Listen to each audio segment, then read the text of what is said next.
All right, Doc, this was much tougher and even more technical than we thought it might be. For the first 100 or so riders, the average speed of the fastest time was still only 33, 34 kilometres an hour, and it wasn't until TJ Van Garderen of VMC posted his best time that we saw the average speed pop up a bit. It was interesting, actually. Van Garderen had a good result. Here he is coming through. He rode a TT bike the whole way. Now, I mean, after Tour of California, where he won, there was always this talk of would he or Cadel Evans be the leader? Yep. He gave an interview after he finished last night saying, you know, I'm pretty happy and maybe there'll rain and Froome won't win and I might win the stage. Like, he was sounding pretty confident. Is that how he sounded? Sure, that's my Californian accent. Okay.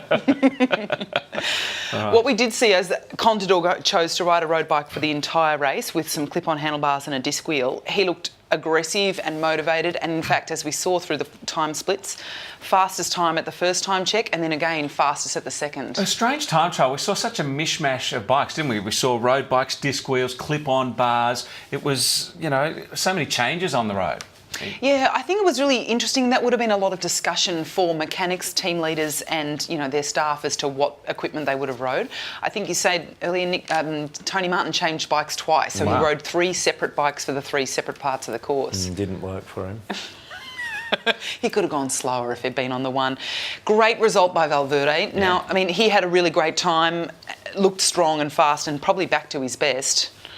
A real shame that he lost that time early with that flat tyre or the wheel probably had. He would have been second or third in the classification. On the day of the echelons, that was a real bad luck for him. Would have gone faster without Puff Daddy's necklace on too, anyway. But here we saw the eventual winner of the stage, Chris Froome, and after a lot of guys had been taking it easy off the start, you could see he was aggressive from the get-go. He chose a road bike for his first section.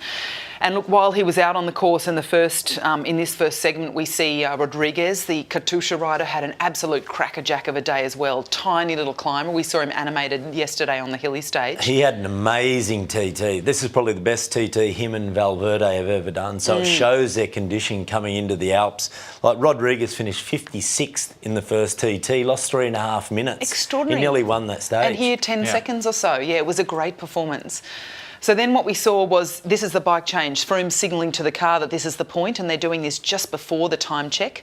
So he just pulls over, throws the road bike against the car, and they bring the TT bike off. Now, this was the regulation. You weren't allowed to be waiting with a bike. Okay. It wasn't a great bike change, actually. It was a little clumsy. Clowns in the road.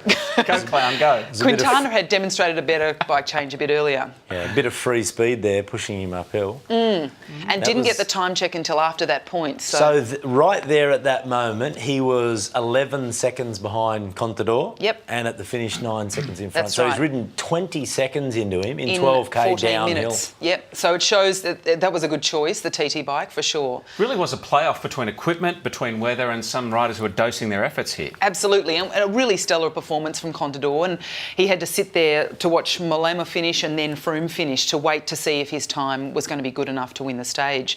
So then we see Froome coming through with just these final, ultimate kind of hundreds of metres, and he ends up winning by just over 9 seconds. And, well, by his own admission, a little bit of a surprise. Fantastic effort. Great work. Thanks for that, Doc.